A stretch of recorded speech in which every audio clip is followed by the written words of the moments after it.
এবার যে খবরের দিকে নজর রাখবো, টানা বৃষ্টি আর টানা বৃষ্টির জেরে বেড়েছে নদীগুলির জলস্তর। আর নদীর জলস্তর বাড়তেই চাষের জমিগুলি চলে গিয়েছে জলের তলায়। চাষের ক্ষতি হচ্ছে। টানা বৃষ্টিতে ক্ষতির সম্মুখীন কৃষকরা। দেগঙ্গার কৃষকরা ক্ষতির সম্মুখীন হচ্ছেন। পচন ধরেছে লাউ, পটল, কাঁকরোল, পেঁপে গাছে। প্রচুর ক্ষতির আশঙ্কা করছেন তারা, কারণ যেভাবে টানা বৃষ্টি, জলস্তর বাড়ছে নদীগুলিতে, বৃষ্টির কারণে চাষের ক্ষতি হচ্ছে। একাধিক সবজিতে ক্ষতি হচ্ছে, যেমন লাউ, পটল, কাঁকরোল, পেঁপে গাছ, এগুলিতে ক্ষতি হচ্ছে। চাষের ক্ষতির সম্মুখীন কৃষকরা, আর এই ক্ষতির কারণে তাদের সমস্যায় পড়তে হবে, এমনটাও বলছেন তারা। কথা বলবো, সরাসরি আমাদের সঙ্গে রয়েছেন প্রতিনিধি পঙ্কজ। পঙ্কজ, কি বলছেন চাষিরা? যেভাবে বৃষ্টি হচ্ছে তার জন্যই চাষে ক্ষতি বলছেন তারা। এখনো পর্যন্ত চাষিদের কি প্রতিক্রিয়া, কি কি ক্ষতি হয়েছে তাদের?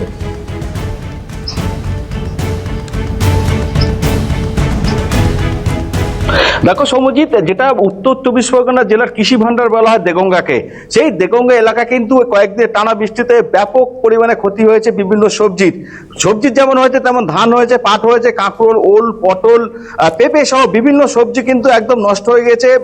গাছ মরে যাচ্ছে, গাছে পচন ধরেছে এবং সবজি নষ্ট হয়ে যাচ্ছে। আমার সাথে অনেক চাষি আছেন, তারা ক্ষতিগ্রস্ত চাষি, তারা কি বলছেন আমরা একটু শুনে নেবো।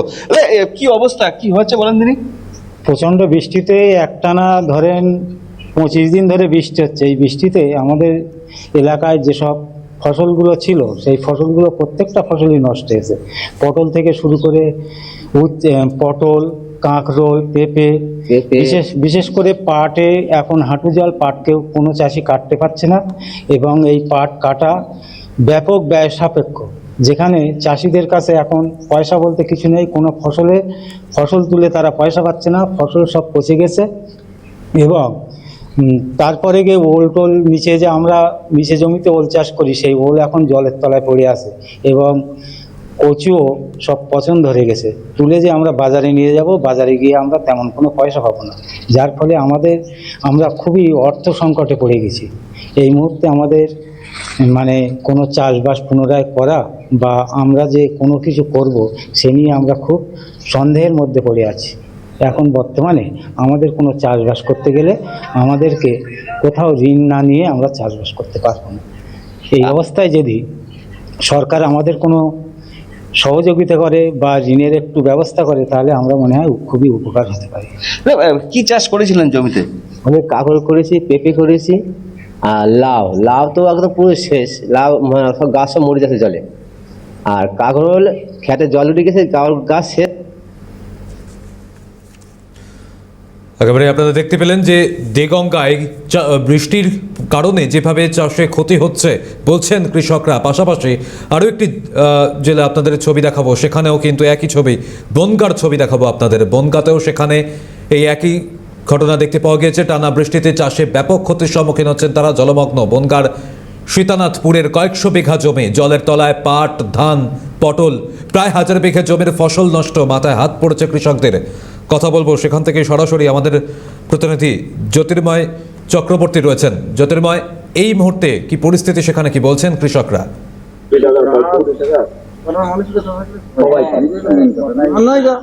দেখো সৌম্যদীপ, এই মুহূর্তে আমরা রয়েছি বনগাঁর সীতানাথপুর এলাকা। আমরা দেখাবো যে চাষের জমি না জলাভূমি, সেটা কিন্তু খালি চোখে দেখে বোঝা যাবে না। কয়েকশো চাষির কয়েক হাজার বিঘে জমির ফসল নষ্ট। কি বলছেন কৃষকরা, আমরা একটু কথা বলার চেষ্টা করব। দাদা, কি অভিযোগ? কি দাদা, আমাদের অভিযোগ এটা, আজকে 40 বছর ধরে এই জলমগ্ন হয়ে যাচ্ছে। আমাদের ইসামতি খাল আছে একটা, ইসামতি দিয়ে বাওর আছে 3-4টে বাওরের জল ইসামতি দিয়ে ঢুকে ফুলে ফেপে সমস্ত মাঠগুলোকে প্লাবিত করে দেয়। আমাদের তৈরি তরকারি, সবজি থেকে আরম্ভ করে কলা বাগান, সমস্ত ধান সব মাটি জলের তলায় চলে যায়। এবারও তো এবার প্রথম বৃষ্টিতে আমরা সময় ভেসে গেছি সমস্ত চাষি এলাকার। আমাদের মাঠে আছে ধান আছে, পাট আছে, পটল আছে, কলা আছে, সমস্ত রকম সবজি আমাদের সীতানাথপুরে বীরকৃষ্ণপুর মৌজাপুর উৎপন্ন হয়। বনগাঁর একটা সময় নাম করা জায়গা ছিল সীতানাথপুরের সবজি। এখন আমরা কি করবো? এই বর্ষার ভিতরে আমরা প্রশাসনকে বারবার জানিয়েছিলাম। আপনি বামপন্থী সময় থেকে এই তৃণমূলের জামানায় আমরা জেলা পরিষদ অবধি পৌঁছেছিলাম, এখানে মাত্র সুইচ গেটের জন্য আমরা। এই সুইচ গেটটার জন্য আমরা 10 বছর আজকে 40 বছর ধরে লড়ে যাচ্ছি, কিন্তু কোনো প্রশাসন আমাদের কাছে হেল্প করছে না। দাদা কি কি আছে মাঠে আপনাদের? পাট আছে, ধান আছে। কি অবস্থা?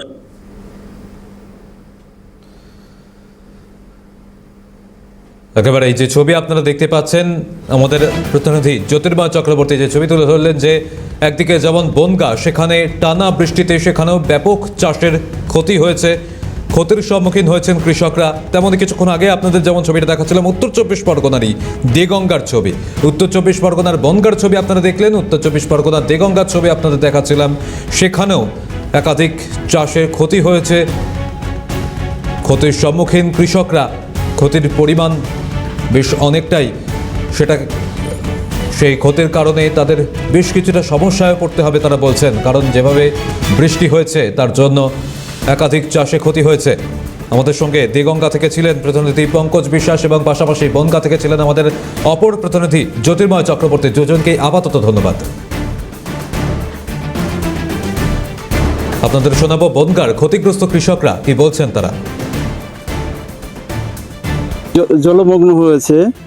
আমাদের নদীর সঙ্গে এই একটা ক্যানেল আছে, খাল রয়েছে, এই খালের সঙ্গে যুক্ত। নদীর থেকে বৃষ্টির জলে আমাদের পুরো 3 থেকে 4 হাজার বিঘে জমি সব জলের তলায় চলে যাচ্ছে। এখানে আমাদের সবজি চাষ আসে, ধান, পাট, ছোলা, মসুরি, গম সবকিছুই হয়, কিন্তু কার্তিক মাস আসলেও আমরা এখানে আর মানে এই জল সরে না, আমাদের সব চাষই বন্ধ হয়ে যাচ্ছে। সবই কি জলের নিচে? সবই জলের নিচে। একটা সমস্যা হচ্ছে 40-এর দশক ধরে বলতে হবে, 4 দশক ধরে এরকম একটা সমস্যা আছে। মানে ইছামতির নদী দিয়ে একটা ক্যানেল, যেটা আমাদের পুরো জমিটাকে সংযোগ করেছে একসময় জলের জন্য, ওইটাই এখন পুরো ফুলে ফেপে যাচ্ছে চারিদিকে। জলটা মোটামুটি যখন ঢুকবে বর্ষার সিজনে, তারপরে সেই জলটা প্রায় কার্তিক, অগ্রহায়ণ, পৌষ মাস পর্যন্ত থাকে। 3 ফসলি জমি, সেই জমিটা আমরা 1 ফসল পাচ্ছি। আমাদের একটা আবেদন আছে, এই জমিগুলোকে কিভাবে রক্ষা করা যায়। আছে, তারপরে পাট আছে, ধান আছে, সব জলের তলায়। তো আমরা আশা করিনি যে এরকম জল হবে, কিন্তু প্রতি বছরই এই আমাদের খাল দিয়ে যেভাবে নদীর জল ঢুকছে, ইছামতির জল ঢুকছে, ওই জলে আমরা পুরো মার খেয়ে যাচ্ছি। প্রায় 3 ফসলের জমি আমরা কোনো ফসল তুলতে পারছি না। পটল আছে, ধান আছে, পাট আছে 5 বিঘে।